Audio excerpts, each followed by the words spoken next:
Ok, c'est parti pour un petit mois petite lecture.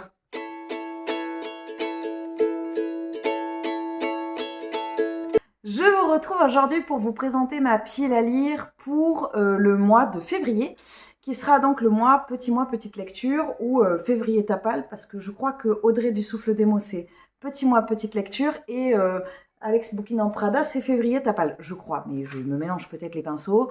Le principe c'est que j'ai pris dans ma pile à lire toutes les lectures de moins de 200 pages. Et j'ai prévu de les lire sur le mois de février. Voilà, je vais vous présenter ça. En vlog, je me filmerai, j'ai prévu de lire un livre tous les 2 jours. Et je ferai durer le vlog, j'arrêterai de vlogger à partir du moment où je ne serai plus dans un livre sur 2 jours. Par exemple, si je dure 4 jours, bah, je dirai 4 jours. Si ça dure un mois, bah, je couperai peut-être le vlog en 2 parce que ça risque de faire très long. Mais voilà, le principe, ça va vraiment être de dégommer au maximum de la lecture. J'ai pas mal de livres à vous présenter, je crois que j'en ai 25. Je vais commencer d'abord par vous parler dans la vidéo, en première partie des catégories qui vont dans ma pile à lire à moi, que je vous ai présenté déjà en janvier. Et ensuite, en deuxième partie de vidéo, je vous présenterai tous les livres que j'ai sortis pour le challenge Petit Mois, Petite Lecture. La première catégorie, c'est la catégorie empruntée. Et dans la catégorie empruntée, j'ai pris 2 livres, L'Enfant Céleste de Maud Simoneau et C'était mieux avant de Michel Serres, qui sont 2 livres qu'on m'a prêtés. Ils sont tout petits, c'est donc le principe. Celui-ci, je ne sais pas s'il fait pas un poil... Non, il fait 200 pages.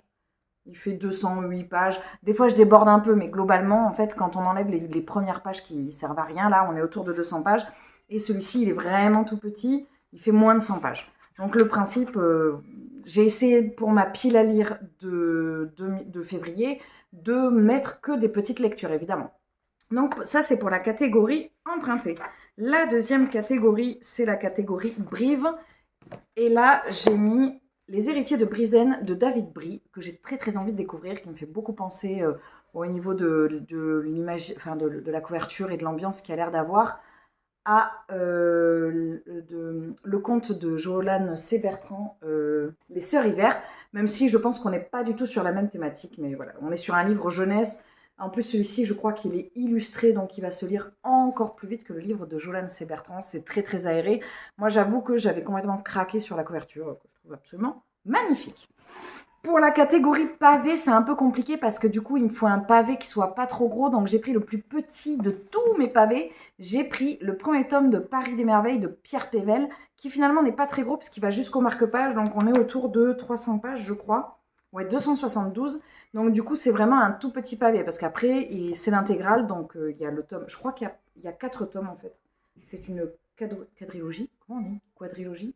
Une quadrilogie? Bon, en musique, on dit un quatuor, donc je vais dire un quatuor livresque, voilà, ou un quartet si on est en jazz. Mais voilà, donc du coup, je vais lire le premier. En quatrième catégorie, j'ai pris un petit livre que j'ai depuis un petit moment, qu'Albin Michel Imaginaire m'avait envoyé. C'est L'architecte de la vengeance de Toshi Eneyobushi. Donc là, c'est pareil, on est sur du petit livre. Pardon, la quatrième catégorie, j'ai pas précisé, c'est la catégorie tentation. Je l'avais mis dans ma pile à lire, dans ma pile à lire des livres qui me tentaient dernièrement. Et il se trouve que c'est vraiment un petit, donc ça s'y prête parfaitement. On est sur du posta, je crois. Pour la cinquième catégorie, là, ça a été un petit peu plus compliqué. Non, c'est pas celle-là d'ailleurs. C'est pas celle-là qui a été compliquée. Pour la cinquième catégorie, c'était la catégorie challenge. Donc là, j'ai pris alors là, il y en a 2 livres, mais j'ai pris juste le conte de Noël, les Noëls du passé, là, Un chant de Noël, pardon, de Charles Dickens, qui est donc le conte autour de Monsieur Scrooge, qui va être visité par les Noëls du passé, présent et futur. Et là, il y a 2 contes, et le deuxième, c'est Le Grillon du foyer. Donc le premier fait 120 pages, voilà, il va là. On n'est plus du tout dans la thématique Noël, mais je me dis c'est pile le moment de le sortir parce que ça fait déjà 2 ans qu'il est dans ma pile à lire du Cold Winter Challenge. En sixième catégorie, j'ai un tout petit peu triché puisque c'est saga en cours et je n'ai trouvé aucun livre de moins de 200 pages dans les sagas en cours, donc j'ai mis un manga, ce que je fais jamais. J'ai mis le 2e tome de L'apothicaire de Itsuki Nanao et Neko Kurage. Je n'ai pas du tout lu ce 2e tome et pourtant ça fait un petit moment que je l'ai dans ma pile à lire. Je me dis, c'est l'occasion. Je pense que je viendrai compléter cette catégorie avec d'autres d'autres mangas parce que j'ai pas mal avancé sur mes séries de mangas dernièrement. Et enfin, dernière catégorie, c'est la catégorie Pratchett. Et là, qui l'eût cru? J'ai trouvé une petite lecture. J'ai trouvé les nouvelles du Disque Monde de Terry Pratchett que j'ai dans ma pile à lire depuis hyper longtemps. Je pense que ça doit faire bien 10 ans que je l'ai. C'est dans l'univers de Terry Pratchett, mais il est pas très long, il fait 120 pages. C'est dans l'univers de Terry Pratchett, mais c'est un volume à part, en fait, un tome à part. C'est pas dans la continuité des annales, enfin, c'est dans l'univers des annales du Disque Monde, mais c'est pas un des tomes des annales du Disque Monde. Voilà. Il appartient au corpus du Disque Monde. Le premier livre réunissant l'ensemble des nouvelles qui appartient au corpus du Disque Monde. Voilà, il suffisait de lire la 4e de couverture. Après, j'ai sorti tous mes livres de pile à lire qui faisaient moins de 200 pages et je vais vous les présenter. Je vous les ai mis par catégorie. Il y a 5 catégories. Je vais évidemment, je pense pas tout lire, mais voilà, le but c'est vraiment d'aller prendre sur cette pile à lire pour le mois de février. La première catégorie, on est surtout autour du roman littérature blanche. Donc j'ai mis Monsieur Ibrahim et les fleurs du Coran de Éric Emmanuel Schmitt, qui est un livre qui est tout petit. J'ai mis également la mort du roi de Songor. Alors celui-là, je crois qu'il est un tout petit peu plus long. Non, pas du tout. De Laurent Godet, que j'avais eu cet été, quand j'avais acheté plusieurs livres de chez Babel. J'ai mis La tour d'écrou d'Henry James, que j'ai eu pareil, gratuit avec d'autres poches, qui est tout petit. De toute façon, je vais vous dire ça pour chaque livre. J'ai mis le livre des sœurs d'Amélie Nothomb que j'avais trouvé en boîte à livres, qui est un livre qui est tout petit et qui, à mon avis, va se lire extrêmement vite, parce qu'il est extrêmement aéré. D'ailleurs, ça pique un peu parce que c'est un livre qui est presque à 19 €. Hein. Donc, je pense que celui-ci va se lire très très vite. J'ai ensuite une catégorie policier-thriller. J'ai Cyanure de Camilla Lackberg, qui est le seul petit livre que j'ai de l'autrice. Alors, je ne sais plus si j'ai déjà lu cette autrice ou si c'est Camilla Greb. Je crois que je sais plus, je les confonds, donc je ne saurais vous dire et je vais éviter de dire des bêtises. Donc voilà, c'est un petit livre. Si je n'ai pas lu cette autrice, non, il n'y a pas ces livres, nulle part. Si, non, je ne l'ai pas lu. C'est elle qui a écrit La Princesse des Glaces et tout ça. Donc effectivement, c'est Camilla Greb que j'ai lu et non pas Camilla Lackberg. Moi, j'avais craqué sur cette couverture là qui est un peu, qui est très particulière et puis j'adore la maison d'édition Babel, donc voilà, j'ai craqué là-dessus. J'ai mis également 3 Agatha Christie, je crois qu'ils dépassent un tout petit peu. Alors c'est marrant parce que c'est trois versions d'édition complètement différentes. Il y a Témoin indésirable, Le crime de l'Orient Express et Les vacances d'Hercule Poirot. Je crois qu'ils dépassent un tout petit peu les 200 pages, 218, 236 et 200 pages, mais j'avais envie de les mettre. Et puis, je verrai, j'en lirai au moins un, peut-être pas les 3, mais j'en lirai au moins un. J'ai ensuite une catégorie qui est plus essai, livres philosophiques, livres surprenants. Et voilà, vous allez voir. Donc, j'ai Les sorcières dans la littérature, qui est un recueil, je crois, autour de plusieurs auteurs. Oui, c'est ça, parce qu'on a les sorcières d'Eastwick. On a plusieurs auteurs plusieurs nouvelles d'auteurs autour de la sorcellerie. Il me tente énormément. Ça fait un petit moment qu'il me fait de l'œil celui-là, donc j'ai envie de le passer. J'ai aussi celui-ci, Babette, je me souviens de nous, qui est une histoire d'une des femmes de Johnny. Alors, c'est une private joke qu'on m'a offert ce livre. C'est un cadeau voilà, c'est un cadeau second degré, mais c'est un tout petit livre, donc c'est l'occasion de le sortir.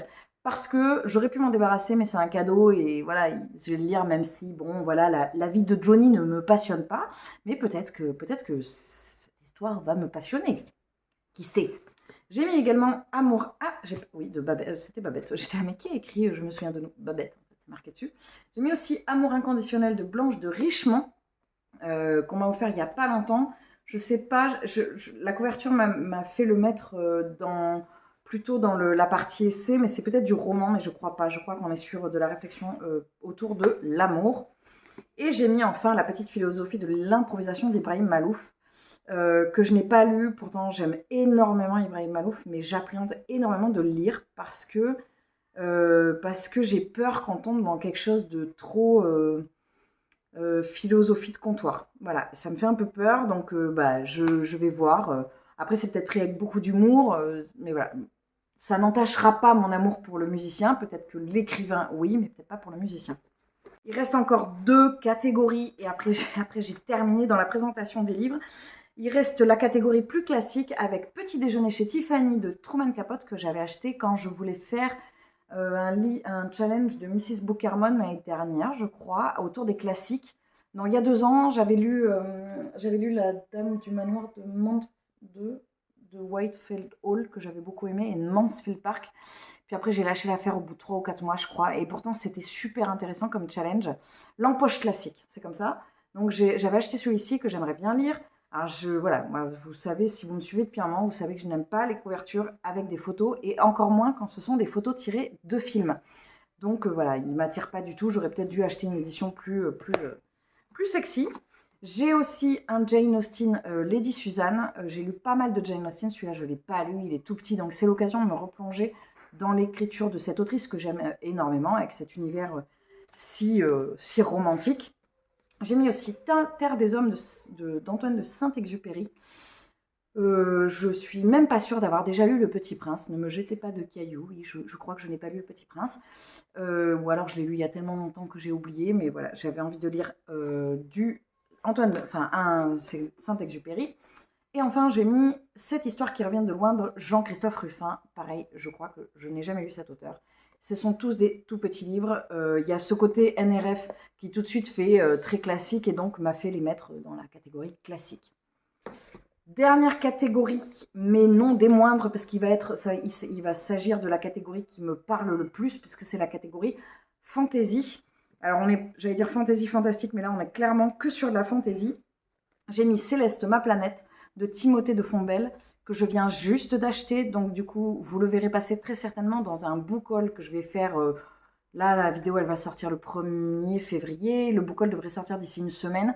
J'ai eu des petits craquages. Celui-là, je ne l'ai pas du tout vu passer, mais je l'ai pris parce qu'il était en promo et que c'est Timothée de Fombelle et que j'aime énormément son écriture. J'ai mis aussi La triste fin du petit enfant huître et autres histoires de Tim Burton, qui est un livre qui est en 2 parties, avec une partie en anglais et une partie en français. Moi, j'aime beaucoup Tim Burton, même si des fois on frôle le plagiat de ses propres films, je trouve. Et là, on est vraiment à l'essence de la patte de Tim Burton à ses débuts, donc on est sur quelque chose d'assez glauque. Je pense que je l'avais lu il y a quelques années et je me rappelle que j'ai eu le livre entre les mains. Je ne sais plus si je m'en suis débarrassée parce que je le trouvais trop glauque ou si on me l'avait prêté. J'ai mis également L'appel de Cthulhu, alors je crois que ça se dit Cthulhu, un truc comme ça, j'ai vu ça il n'y a pas longtemps, sur un reportage sur les origines de la fantasy sur Arte. Il y a 4 petits épisodes que je vous encourage vivement à aller voir, notamment on a une intervention de Robin Hobb, et je crois que je l'avais jamais vu parler, donc ça m'a fait, je sais pas, ça m'a fait quelque chose. Ces reportages sont vraiment super bien, ils sont autour de 4 auteurs, et notamment autour de Lovecraft. Moi, j'ai jamais lu cet auteur. Celui-ci est microscopique, donc voilà, c'est l'occasion. Et puis ma libraire m'avait dit que c'était par celui-ci qu'il valait mieux commencer. J'ai mis également Retour au pays de Robin Hobb, qui est dans l'univers des Aventuriers de la mer, je crois. Je ne l'ai pas lu. Oui, c'est ça. Prélude à l'Assassin Royal aux Aventuriers de la mer. Moi, Robin Hobb, c'est une autrice que j'ai découvert, que j'ai rencontré, livresquement parlant, il y a plus d'une quinzaine d'années, quand c'était pas du tout la mode de lire de la fantaisie. Quand on lisait de la fantaisie, à cette époque-là, on était un peu un bisu. Donc voilà, moi à l'époque, j'étais un bisu, parce que je lisais globalement que ce genre-là. Mais vraiment, en plus, c'était ce qui me passionnait le plus. Et j'adorais, j'ai lu beaucoup, j'ai lu Les Aventuriers de la mer, j'ai lu L'Assassin Royal, Le Soldat Chaman, La Cité des Anciens, Le Fou et l'Assassin, je ne l'ai pas terminé, mais du coup, il faudrait que je reprenne toute la saga, parce que genre, il me manque, je suis au tome 5, et je crois qu'il y en a 6, et je ne me rappelle de rien. Forcément, le dernier que j'ai lu, c'était il y a... Je pense que c'était le tome, c'était il y a 5 ou 6 ans. Je ne sais même pas si ça fait pas plus, donc il faut que je relise tout. J'avoue que j'ai un peu la flemme, surtout que je me rappelle d'avoir surkiffé il y a 16, 17, ouais, 15, 16, 17 ans, je pense que c'était il y a 17 ans. J'avais surkiffé l'Assassin Royal et les Aventuriers de la mer. À l'époque, je les engloutissais, mais voilà, là, aujourd'hui, je suis moins fan. Enfin, c'est pas que je suis moins fan, mais je suis moins attirée parce qu'il y a beaucoup de choses que j'ai envie de découvrir. Mais ça me donne envie de replonger dans cet univers et peut-être que ça me fera ressortir du coup Le Fou et l'Assassin, la saga du Fou et de l'Assassin pour la terminer. Tout ça pour ça. Et enfin, un petit dernier, Kenny et le dragon de Tony Diterlizzi, que j'avais acheté en vide bibliothèque, qui est tout petit aussi, qui est un livre fantastique jeunesse, qui a l'air super mignon, super chou, super doux avec des petites illustrations comme ça. Là, il n'y en a pas beaucoup, mais elles sont vraiment top. Et voilà, et j'ai envie de me plonger dans cette histoire. D'ailleurs, c'est marrant parce que souvent, il y a des histoires de lapins. Pourquoi est-ce que quand on s'adresse aux plus jeunes, on a souvent l'image du lapin? Je ne sais pas, ce serait intéressant de comprendre. Voilà, bon, je vais m'arrêter là pour cette présentation de pile à lire. Le principe, c'est donc un livre tous les 2 jours. Je me laisse le choix de la lecture de par où commencer, lequel continuer, où aller. Si je sens que sur les 2 jours, j'ai plus de temps de lecture, je vais privilégier, je vais dire ça comme ça, sinon j'y arrive pas. Je vais privilégier un autre livre, par exemple, un livre un peu plus gros où je sais que, par exemple, je peux lire 300 pages sur une journée ou 300 pages sur 2 jours. Comme je vous ai déjà expliqué, il y a les vacances, mais qui dit vacances ne dit pas forcément que j'ai plus de temps, n'est-ce pas? Si toi-même tu as un enfant, tu comprends ce que je veux dire. Enfin, après, on n'a peut-être pas tous les mêmes, mais en tout cas, moi, je sais que je lis beaucoup moins, et donc je vais voir comment ça se goupille. Je suis hyper impatiente de commencer ce mois de février, parce que le challenge me botte de fou, et je suis contente. Et en plus, à partir du mois de mars, je vous rappelle qu'à partir du mois de mars, nous allons refaire le printemps des livres avec Camille des Hidden Mims, et donc on vous présentera les catégories certainement, je pense, mi-février, fin février, pour que vous ayez le temps de préparer vos piles à lire. Donc je pense qu'en février, il va y avoir pas mal de vidéos sur la chaîne. Voilà, bah écoutez, je vous souhaite en tout cas, j'espère que tout ça vous aura plu. Je vous souhaite une très bonne journée, une très bonne semaine, un très bon mois, une très bonne année. Et je vous dis à très vite dans une prochaine vidéo. Salut!